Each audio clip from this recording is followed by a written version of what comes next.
You're listening to the Hour of the Time. I'm William Cooper. Ladies and gentlemen, today is going to be quite an eye-opener, I think. And I think you're going to enjoy it. Remember, I've been telling you for years that the Illuminati are attempting to pull off one of the biggest hoaxes of all time. They're trying to tell us that Jesus did not die on the cross, that he was married to Mary Magdalene, that they bore a child. That child was taken to the British Isles, where it grew up to found the Merovingian bloodline of kings, which became eventually the House of Stuart. And that in the coming New World Order, they will present a Messiah to the world who will ascend to the throne of the world. Of course, the real power will reside in a council of wise men behind the throne. And all nation states will cease to exist. There will be regional governments with parliaments, etc., etc., etc. You know, I've been telling you this for years. You've all been telling me that I'm crazy. And today, I'm going to give you verification from one of the highest members of what is known today as the Illuminati, Mr. Lawrence Gardner. And I think you're going to find today's broadcast quite illuminating, to say the least. Don't go away. I'll be right back after this short pause.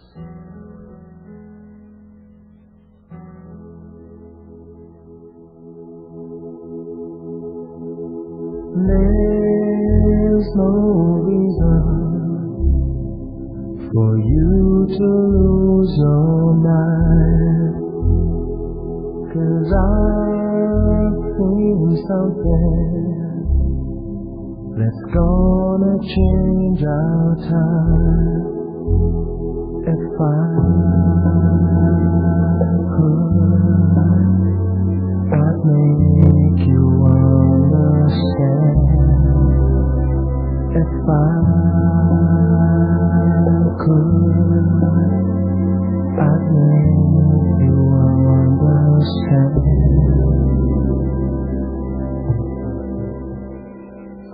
There's no hurry, it's gonna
I've been trying for years, folks, and if I could, I certainly will, and I'm still trying.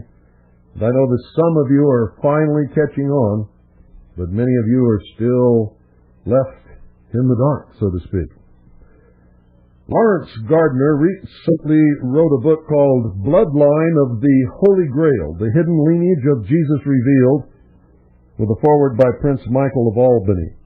Lawrence Gardner is the prior of the Celtic Church's sacred kindred of St. Columba. He is an internationally known sovereign and chivalric genealogist. He's distinguished as the Chevalier Lebrun de Saint-Germain.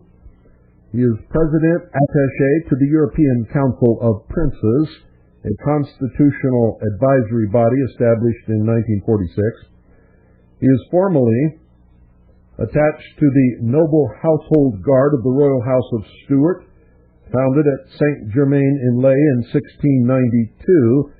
And listen to this very carefully. He is currently the Jacobite historiographer royal. Jacobite, ladies and gentlemen, is another word for Illuminati, which means that this man is in charge of the royal history for the Illuminati. And so what he says means something. And you're going to have to make up your own mind about exactly what it means. But basically what he is saying and what the Illuminati is trying to pull off in the world is that there is a secret bloodline that has been protected by the Knights Templars and by an organization called the Prairie de Sion and many others, and that this history is known to the secret societies, Freemasonry, and the ancient order of Rosicruci, the Knights Templars, the sovereign and military order of the Knights of Malta, and many others. And that this bloodline has, according to the established lineage of the Bible, the Holy Bible of Christianity, the divine right of rule over all of the people in the world. Because this lineage, they say, is descended directly from the house of David through Jesus, who they say did not die on the cross, but married Mary Magdalene, who bore a child, or maybe several children, who were taken by Joseph of Arimathea to the British Isles, Scotland, Ireland, and of course Great Britain, where they founded the Merovingian line of kings, which eventually, through tables and many, many tables of genealogy, there are so many tables of genealogy in this book, and in many others that I have studied that also say the same thing, eventually established the Royal House of Stuart. And that is the ultimate goal of the Scottish Rite of Freemasonry and many other of the secret societies, is to reseat this bloodline, one of the descendants of this bloodline, upon the throne of the world as a Messiah. Now, I'm not trying to tell you to believe this, because I'm telling you it's a crock of crap is what it is. It's been used over the centuries to establish the legitimacy of the Anglican Church and establish an alternative by the secret societies to the kings and queens that have traditionally ruled. And of course, their ultimate goal is to destroy Christianity and topple the Pope off his throne and create a one-world government that will really be ruled behind the scenes by what they call a benevolent dictatorship of a council of wise men, of course, which will not be visible to the public, but this Messiah will be placed out here to sort of look out after the public good. At least that's what the public is supposed to think that he's doing. But there's something wrong with this. I mean, it's really wrong. The whole thing is designed to bring down all segments and all churches and all of the believers of the Christian faith. Because if Jesus Christ did not die on the cross, and if he did indeed marry Mary Magdalene and bear children, and of course if they can make everybody believe this, then Christianity is dead. It is no more. But the problem is this, is that they base everything that they say upon the Holy Bible, which we all know, if you prove any one part of it to be wrong, and if you prove that the New Testament is wrong and that Jesus Christ did not die on the cross, and I'm not telling you to believe that he did, this is not a religious broadcast, so don't get all up in arms if you don't believe in Christianity. What I'm trying to tell you is one of the ultimate goals of the secret societies is to destroy all religions, and no matter what religion you believe in, if it's not the humanist religion of the Illuminati, you're scheduled for extinction also. So you better listen to what I got to say. But the main target is Christianity, because Christianity has been their biggest enemy over the centuries. And their God, of course, as you have learned on this broadcast, is Lucifer. So, if they prove that the New Testament is wrong, they've also destroyed the foundation of their claim to the throne of the world. You see, but most people don't understand that. It's all based upon the biblical line of the right to rule that was given to the house of David by God. And if all of that falls apart because somebody can prove that the Holy Bible is wrong, a lot of people already think they can, then their whole claim to the throne of the world is lost. It's gone. It's just so much BS, crapola, just another lie. But that's what they're trying to tell us, and I'm going to give you a book report today on this book. I'm going to read a portion of it to you called The Sangreal Today. Sangreal, of course, means the Holy Grail, which they claim is the holy blood of the ancestral line or the genealogy of the house of David through Jesus. And this is chapter 20 in the book. It's called The Bloodline Conspiracy, The Sangreal Today. This was written by Lawrence Gardner. And the title of the book, in case you'd like to get a copy, and I hope you do and read it, so that you'll catch on to the baloney that's in here. This isn't the only one, folks. We're being flooded with books that pretend to prove that this is true. And pretty soon they'll come forward with someone who they will say is a direct descendant by blood of Jesus the Christ, who will then be placed upon the throne of the world. He will, in fact, be the Antichrist if you're a Christian and believe in the prophecy of the book of Revelation and also the book of Daniel. But this is called Bloodline of the Holy Grail, The Hidden Lineage of Jesus Revealed by Lawrence Gardner. There are many others. Holy Blood, Holy Grail by Lee, Bajant, and Lincoln. Also the Temple and the Grail by the same three, and the Messianic Legacy also by Lee, Bajant, and Lincoln. So, here we go. Listen carefully. And I'm quoting directly from this book. This is a book report. Hopefully you will run out and buy it and read it and use your brain to interpret what's really going on here. It's part of a monstrous plot. These days it is generally understood that establishment history is largely based on recorded propaganda. It was originally compiled to suit the political needs of the era when written, rather than necessarily being an accurate record of events. In short, it is generally a slanted version of the truth. For example, the English historical version of the 1415 Battle of Agincourt understandably differs from that of the French viewpoint. Similarly, the Christian perception of the Crusades is not necessarily shared by the Muslims. There are at least two sides to most stories. In 1763, the journalist John Wilkes accused George III's government of misrepresenting facts in the King's speech. Today, such challenges are common enough, but Wilkes was seized and flung into the Tower of London. In those days, there was no freedom of speech or opinion. Yet, during that same period of constraint, a vast amount of government-approved history was produced. Gradually, over the years of the 20th century, the official registers of nobility have been revised to correct a multiplicity of errors in past editions. But many of the errors, some still not fully corrected, were not mistakes as such in the first place. They were purposeful misrepresentations. As a direct result of Hanoverian, that's Georgian and Victorian policy, for instance, it has long been claimed in Britain that the Stuart succession became extinct while in exile. British history books are pretty well unanimous in stating that Charles Edward Stuart had no wife at his death and no legitimate male offspring. But they are quite wrong, and the continental European records tell a very different story.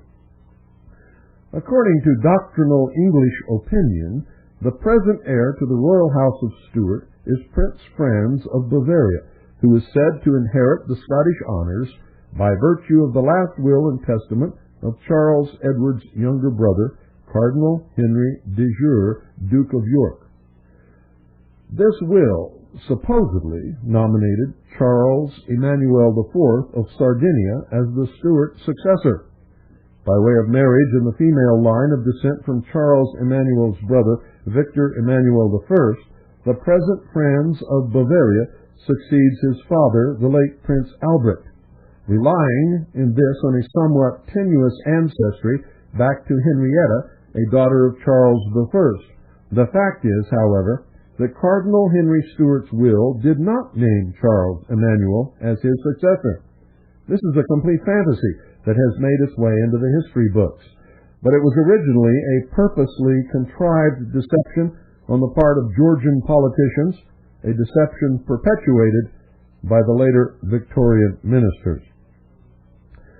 From the time that the Elector of Hanover began his reign as King George I of Britain in 1714, it became politically expedient to suppress or veil a good deal of information about certain families while enhancing the lineage of others. The House of Stuart came under particular attack in order to justify the incoming German succession. Even today, history books repeat the nonsense contrived contemporarily and afterwards to discredit the Scots dynasty and its associated families. The fabrications are so well ingrained that they are destined to prevail for as long as historical authors continue to copy from one another. Charles Edward Stuart was married in 1772 to Princess Louise Maximilienne, the daughter of Gustavus, Prince de Stolberg-Gudern, in 1784. However, papal dispensation for divorce was obtained following Louise's affair with the Italian poet Vittorio, Count Alfieri. Louise had been declared barren by the doctors, and after a few years of marriage, she left Charles in 1780 to take up residence with her lover. The divorce is frequently described as the end of married life for Charles Edward, but it was not. The Stuart archives in Rome and Brussels reveal that in November of 1785, Charles was married again to the Comtesse de Massillon at the Santi Apostoli in Rome. She was Marguerite Marie Therese Odia de Audebert de Lucerne, a cousin by descent from Charles's grand uncle, King Charles II. Until 1769, she had been a ward of her own grand uncle, Louis Jacques de Audebert, Archbishop of Bordeaux. Marguerite's paternal grandmother, Teresa, Marquesa de Aberny, was the daughter of James di Rohano Stuardo, Prince of Bavaria, Marquis de Aberny. He was the natural son, legitimated in 1667, of King Charles II and Marguerite, Duchesse de Rohan. On her mother's side, Marguerite de Massillon was descended through the Comte de Lucerne. In November of 1786, the 37-year-old countess gave birth to a son, Edward Jacques Stuardo, or Edward James Stuart, who became known as Count Stuarton. Although no secret in Europe, News of Charles Edward's legitimate son and heir was immediately suppressed by the Hanoverian government at Westminster. He has consequently since been totally neglected by academic historians in Britain. In that same month, Charles Edward's daughter, Charlotte of Albany, born 1753, by Clementina Walkinshaw of Boroughill, met King George III's brother, William, Duke of Gloucester, at the house of Prince Santa Croce in Rome. Concerned about the strength of her own position as Charles Edward's legitimate offspring, she informed Gloucester of the royal birth and sought his advice. The Duke confided that Charlotte's status was probably safe enough, but his main concern was a letter that had been sent to her father by King George III in 1784. This letter suggested that Charles Edward could return to Britain from exile as the Count of Albany, that's Scotland. Charles had declined the invitation, but the matter was now complicated by the newborn son, who might well choose otherwise on becoming the second Count in due course. When Charles Edward died, a contrived substitution of wills enabled knowledge of both the marriage and the birth to be concealed from the British public, a concealment that was perpetuated through the Hanover Saxe-Coburg era until the truth finally emerged in the 1970s, they claim. In 1784, Charles had made a will nominating his brother, Cardinal Henry de Jure, Duke of York, as his royal heir. Charlotte of Albany was to be the sole estate beneficiary. This is well enough documented in the historical biographies, but what those accounts fail to mention is that this was not Charles's final testament. It was superseded by another before his death. Not only was the fact of this later will concealed by the Georgian Parliament, but so too was the reason for its existence. In order to stabilize King George III's position, his politicians thought it expedient to end the problem of Stuart popularity in Britain by having the Scottish line declared extinct, particularly since the Jacobites had been so instrumental in the American War of Independence from 1775 to 1783, verification of what I've been telling you for years, folks. An enormous number of deprived Scots has immigrated to America following the subjugation of the Highlands after Culloden. They had not managed to regain their independence at home, but continued their cause from across the Atlantic, thereby aiding their fellow Americans to secure their own freedom from Hanoverian constraint. On 30 January 1788, the de jure King Charles III, fondly remembered as Bonnie Prince Charlie, died, aged 67, at the Muti Palazzo in Rome. Shortly before his death, he wrote his last will and testament. This was witnessed on 13 January 1788 by the Dominican Father O'Kelly and the Abbé Consalvi, both of whom were executors.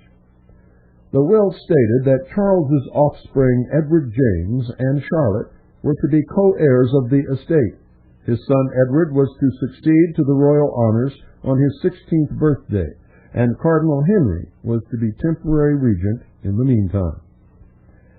Now, following Charles Edward's demise, his ambitious brother Henry wasted no time in proclaiming himself King Henry I, or King Henry I, de jure of Scots. That would be the 9th of England. And to support this claim, he produced not Charles's will of 1788, but his earlier will of 1784, which suited Britain's government, since the cardinal was not likely to have any children. Both O'Kelly and Consalvi were party to the intrigue in return for rapid promotion within the church, and soon afterwards the former became Dominican procurator, while the abbey was raised to the cardinalate. Now, Charlotte of Albany was provided with a home in Frascati, and the Muti Palazzo was retained for Marguerite de Massillon and Prince Edward.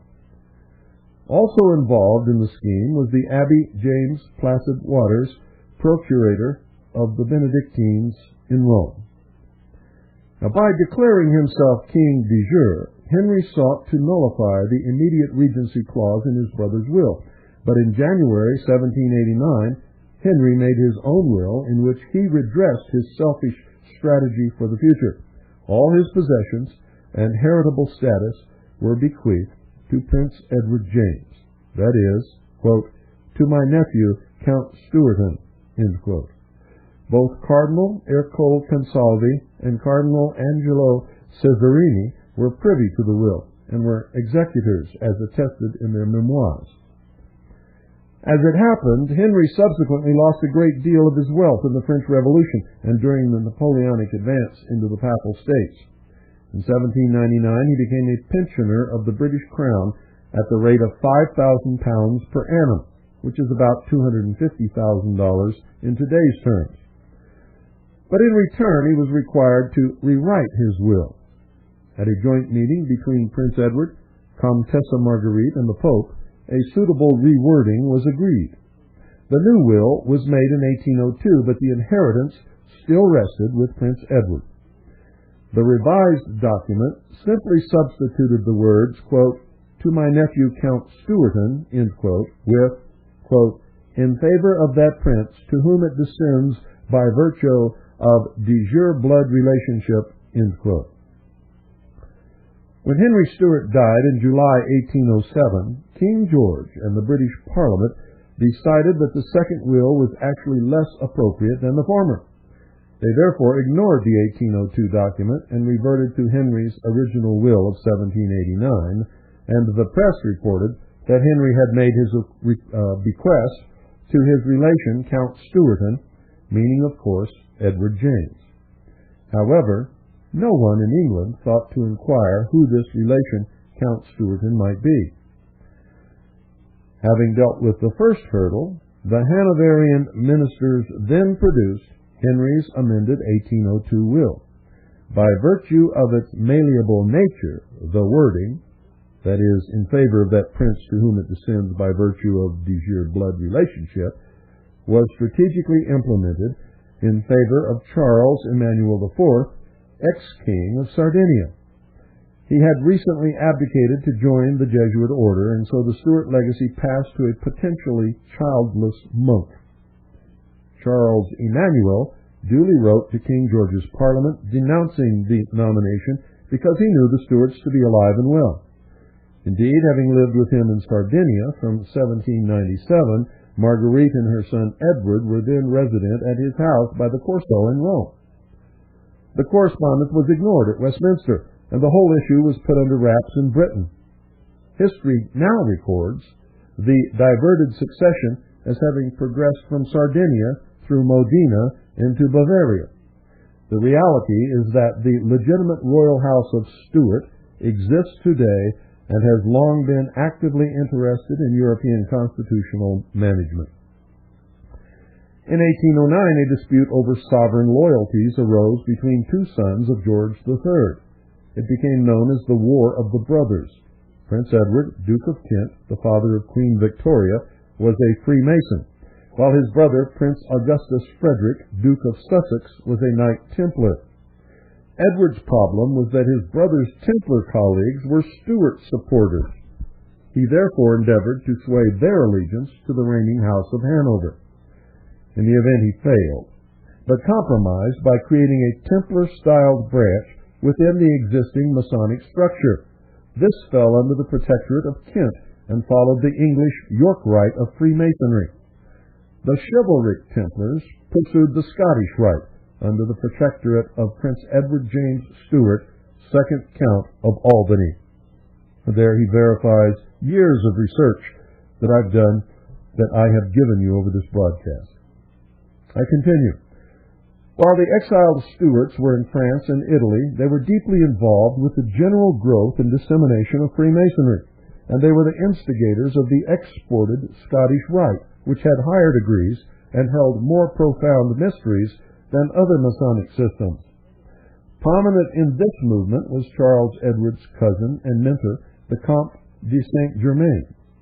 The Stuarts' involvement was firmly based on established rights and privileges, with a desire to initiate brethren into the true antiquity and pedigree of the craft.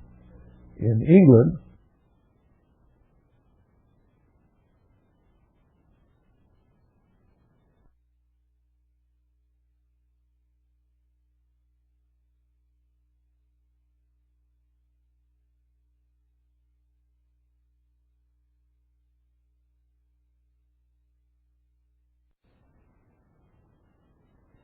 In England, the inherent secrecy of the club-like lodges provided the perfect facility for undercover intrigue against the Whigs in the German succession. Throughout the land, the Jacobite societies and Tory lodges became closely entwined, as a result of which they became prime targets for Whig intelligence, whose high-ranking Secret Service operatives duly infiltrated the fraternities. In later years, English Freemasonry dispensed with political intrigue to become more concerned with allegorical representation in the codes of brotherly love, faith, and charity. And if you believe that, you're not playing with a full deck of cards. That's what they want you to believe. That's what he wants you to believe. But it's not true. He continues, in Europe, however, many scientifically based intellectual lodges of the traditional style are still extant. In 1817, a Dr. Robert Watson purchased in Rome some of Cardinal Henry's documents concerning the Stuart dynasty. He paid 23 pounds sterling, equivalent to about 610 pounds today, which is probably around $1,200 US dollars, and prepared to publish the contents. But before he had a chance to do this, the files were seized by the papal police and passed to London so that their contents would not become known. Sometime later, the doctor received a payment from Westminster for having been deprived of his property.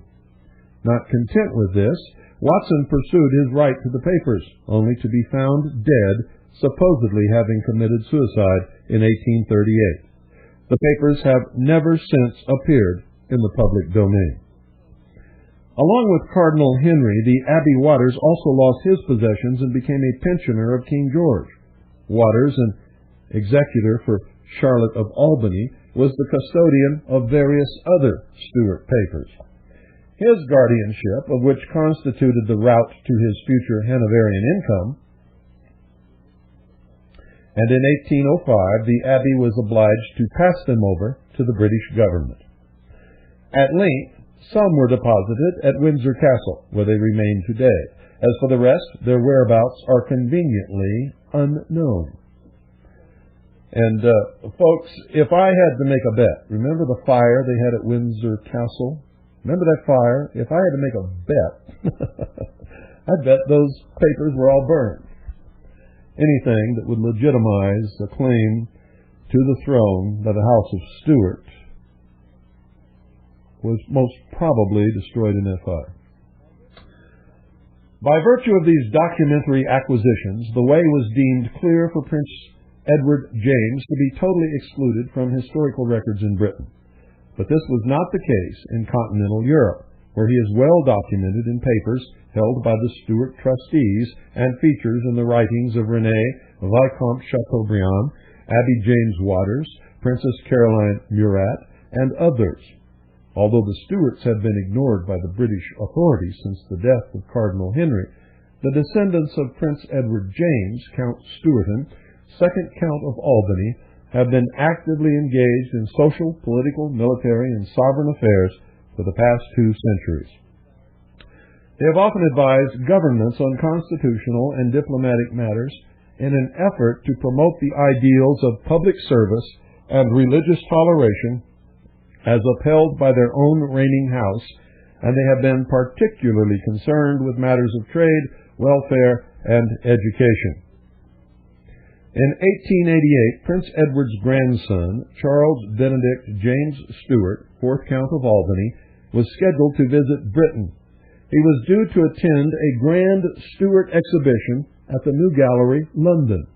It was sponsored by the Order of the White Rose, and the main organizers were Bertram, Earl of Ashburnham, and Melville Massieu, Marquis de Rouvigny, but the exhibition was wholly undermined by Hanoverian agents, and Prince Charles Benedict, guess what, was found dead, presumed murdered, in Italy. There was no display in 1888 after all. A rather different exhibition was held the following year. Instead of being in honor of the Stuarts as was planned, it was promoted to celebrate the bicentenary of the Whig Revolution, which had deposed James VII, which would be the second, and the Stuarts in 1688. The exhibition's new patron was Queen Victoria herself, and the event was used as a cover to obtain even more valuable documents of Stuart heritage. Having been ousted from their patronage, Lord Ashburnham and the Marquis de Rouvigny directed their future interests towards the chivalric societies of Europe, the Order of the Realm of Sion, the Knights Protectors of the Sacred Sepulchre, and the Order of the Sangreal. The governor of Oklahoma, ladies and gentlemen, who was the governor at the time of the bombing of the Alfred P. Murrah Federal Building, is a member of the Knights Protectors of the Sacred Sepulchre. And, you might want to pursue some of that. Who knows? Don't go away. I'll be right back after I rest my throat for a second, get a little drink of water, and we'll continue.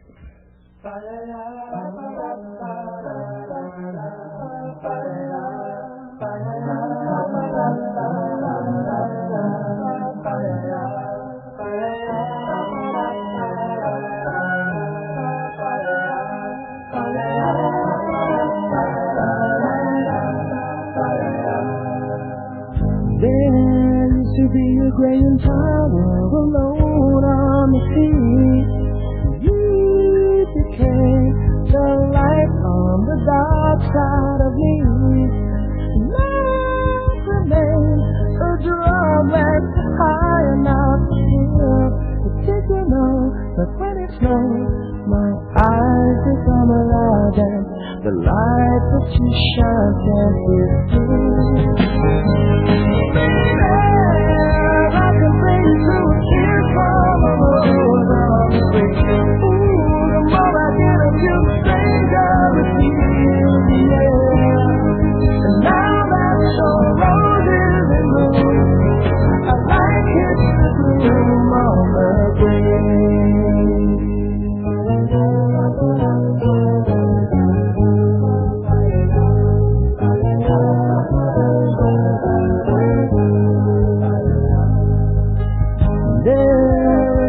A man can tell me so much he can say. You remain my power, my pleasure, my faith, baby. To feel like a grown addiction that I can't deny. Won't you tell me that yesterday? But did you know that when it snows, my eyes become alive and the light that you shine can't be seen? I can bring you to a kiss from a rose on the grave. Ooh, the more I get of you, the stranger it feels. Now that your rose is in bloom, a light hits the gloom on the grave.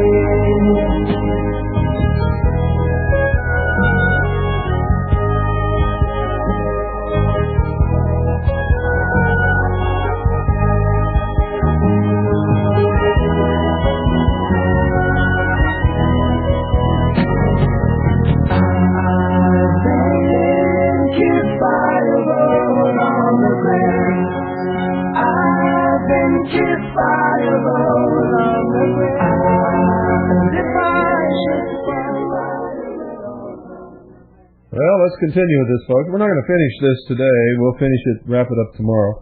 It's just one very small chapter, 12 pages toward the end of the book. And we're doing it as a book report to encourage you to go buy this book and read it. It's extremely interesting, and it will give you a real big clue as to what the Illuminati wants you to believe and what will be coming, within a few years on the world scene. And believe me, it will be coming, folks. You've got to understand that somehow. In spite of Queen Victoria's efforts to suppress Stuart popularity, there was a significant Jacobite revival in the late 1800s.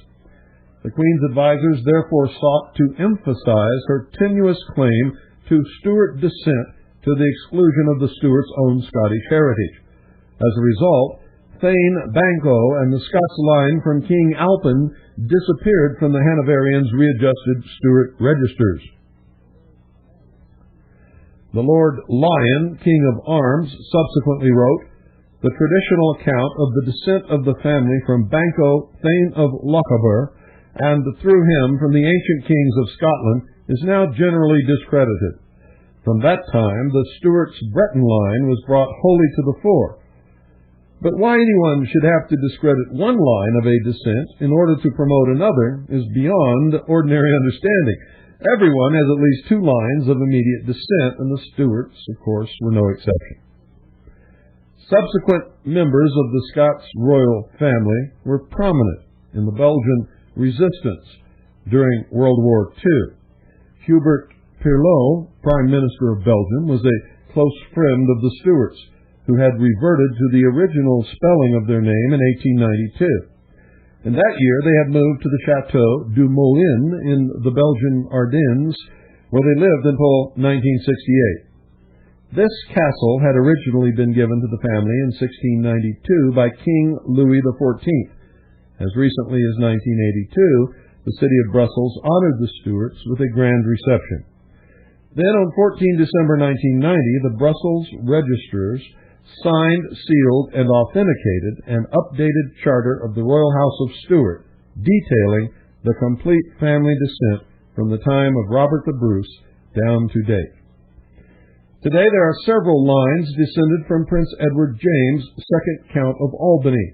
They include the Counts of Durnelly and the Dukes of Coldingham. Foremost, however, in the main line of legitimate descent from Charles Edward Stuart and his son Edward James is the present 7th Count of Albany, Prince Michael James Alexander Stuart, Duc d'Aquitaine, Comte de Blois, head of the Sacred Kindred of St. Columba,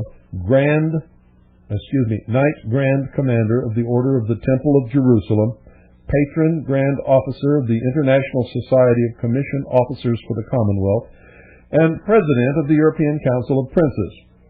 Prince Michael's own compelling book, Scotland, The Forgotten Kingdom, a thoroughly detailed and politically corrected history of the Scots royal descent, is now in the course of preparation. Of course it is. This senior Stuart descent goes all the way back to King Arthur's father, King Aidan of Scots, on the one hand, and to Prince Nacien of the Septimanian Midi on the other. The Scots descent traces further back through King Lucius of Siluria to Bran the Blessed and Joseph of Arimathea, St. James the Just, while the Midi succession stems from the Merovingians' male ancestral line through the Fisher Kings to Jesus and Mary Magdalene. See? What did I tell you? And I told you this was going to happen years ago before this guy ever dreamed of writing this book. I told you that this was going to happen. I told you that they would make this case. And I told you, well, I told you, folks. And it's all on tape. All of it. I hate to be right. I really do. I hate to be right so much. And it's not because I have a crystal ball or I'm psychic or I can see this. It's because I study. I study and I study and I study and I study. I study history. I study what's happening today. And, if you do that, you can't help but come to the right conclusions. Because nothing is really hidden. It's all there for anybody who wants to dig for it.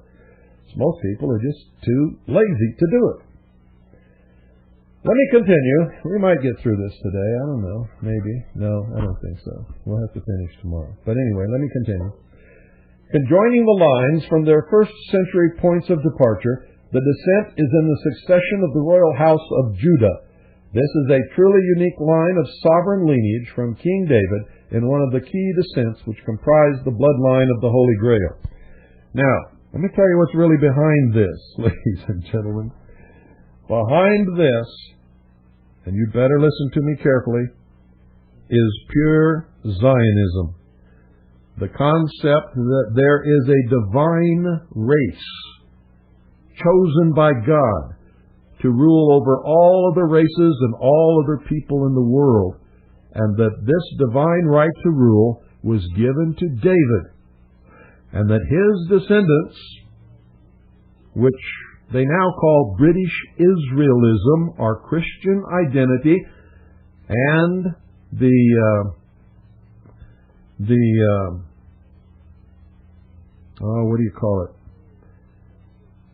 radical sect of Judaism, Messianic Judaism, are all combined to claim that the Anglo-Aryan race is the real, true Israel and is destined to rule the world. And in case you belong to the Mormon Church and you think this applies to you, it doesn't, folks, because it's not going to be in Missouri or Illinois where this new Jerusalem is. It's going to be in the real Jerusalem, is where these people want it to be. And the wealth, the real power behind the throne, will be in the 1 mile square city of London, known as the British Crown. Got that, guys? The 1 mile square city of London is not subject to the rule of the Queen. It is known as the Crown of England. It is a separate sovereignty altogether, and it is a creation of Freemasonry. And there are more Freemasonic lodges in that 1 square mile of London, known as the Crown of England, than there is in all of the United States put together. Put that in your pipe and smoke it. And now we get to the role of America in all of this. The crown of America. Beneath the streets of Rome, the catacombs of the pagan era hold the remains of more than 6 million Christians. Laid in a single row, the passages would extend for 550 miles, or 880 kilometers. Ironically, the later fanaticism of the Inquisitions accounted for more than 1 million additional lives because the victims were supposedly not Christian. Through the centuries, millions of Jews have been persecuted and killed as a result of anti-Semitism initiated by the early Christian church. This was managed mostly under cover of the accusation of deicide.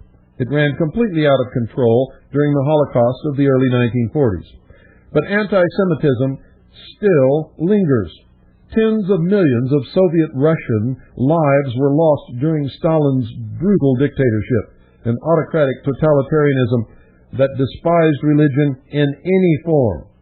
The Soviet Union was a Masonic state, ladies and gentlemen, and they always will despise religion in any form. In fact, their goal is to completely abolish all religions save their secular humanist religion. Vast numbers such as these are beyond the bounds of practical imagination, but their memory cannot be confined to savage regimes of the past. Worldwide religious feuds continue, just as in the days of old, and the ethnic cleansing of the Inquisition is still apparent today, and the place where it's most apparent, or places I should say, are most probably what is known as Bosnia and Ireland. In theory, communism was introduced to fulfill a socialist ambition. But the dream soon died as the giant machine rose to power by military oppression. Capitalism, on the other hand, is equally ruthless because it venerates balance sheets above the welfare of people. As a result, millions are condemned to starve to death in the poorer regions, while vast food mountains stockpile elsewhere. And folks, lest you think he was pinging on communism, socialism, he's not. They are communists and socialists. And this idea that capitalism results in millions of people starving to death in poorer regions while vast food mountains stockpile elsewhere is a socialist, communist idea. And it's not true at all.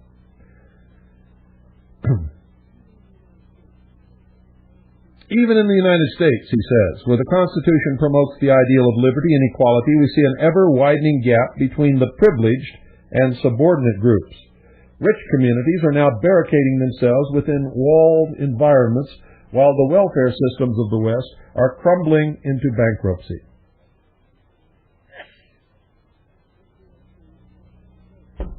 History has proved many times over that absolute rule by monarchs or dictators is a road to social disparity.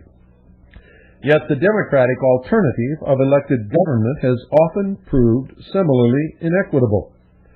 Even elected parliaments can become egotistic and dictatorial in a world where those entrusted to serve may regard themselves instead as the masters. Now listen very carefully, because he's laying the foundation for the world to accept a Messiah King of the bloodline that he has documented in this book. Pay very close attention. Additionally, in countries such as Britain that have a multi-party political structure, the people are regularly faced with the rule of ministers empowered by a minority vote. In such circumstances, who is there to champion the rights of individuals? Trade unions, some might say. But quite apart from being politically biased in themselves, such organizations are still subject to government control.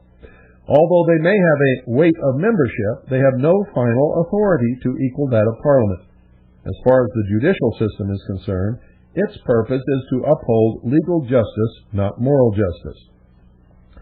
Others in Britain may cite the Queen as the people's guardian, but Britain has a parliamentary monarchy in which the sovereign reigns only by consent of Westminster. Given the lack of any written constitution, British monarchs are quite powerless to champion individual rights and liberties to any effect. The present heir to the throne has genuinely sought to bypass the restrictions by speaking out from time to time, only to suffer recriminations from the establishment. Like a Victorian child, he is supposed to be seen and not heard, while bankers and industrialists control the fate of the nation. So often one hears politicians quoting the British Constitution as if it actually exists by way of a documentary privilege, but it does not. It is simply an accumulation of old customs and precedents concerning parliamentary sanctions, together with a number of specific laws defining certain aspects. Since Scotland's 1320 Declaration of Arbroath was nullified by England's Treaty of Union in 1707, the oldest written constitution now in force is that of the United States of America. It was adopted in 1787, ratified in 1788, and effected in 1789. In that same year began the French Revolution, which abolished feudalism and absolute monarchy in France, thereby influencing politics in much of Europe. Remember, I told you that the Founding Fathers established the United States of America in order to set the common man free, make him a king in his own right, so that it would topple the kings and queens off of the thrones of Europe. And that's exactly what it did, and that's exactly what he acknowledges right here. And that's the truth of it. That's what it was supposed to do, and that's exactly what it did. He continues, in close to 200 years since the Revolution, France and other European states, with Britain as a noticeable exception, have adopted written constitutions to protect the rights and liberties of individuals. But who champions these constitutions on behalf of the people? I do, folks. You all know that. But there really isn't too many others, other people like me. We have no power. He continues, a popular alternative to absolute monarchy or dictatorship has been found in republicanism. The Republic of the United States was created primarily to free the emergent nation from the despotism of Britain's House of Hanover. Yet its citizens tend still to be fascinated by the concept of monarchy. We got to close there, folks. We'll continue this tomorrow. Now remember, all that I've been telling you right now is leading up to his justification of putting a king upon the throne of the world to protect the rights of individuals around the world and champion the Constitution of the New World Order, which in effect is the United Nations Charter and doesn't guarantee any rights for anybody. Good night, folks, and God bless each and every single one of you.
snow.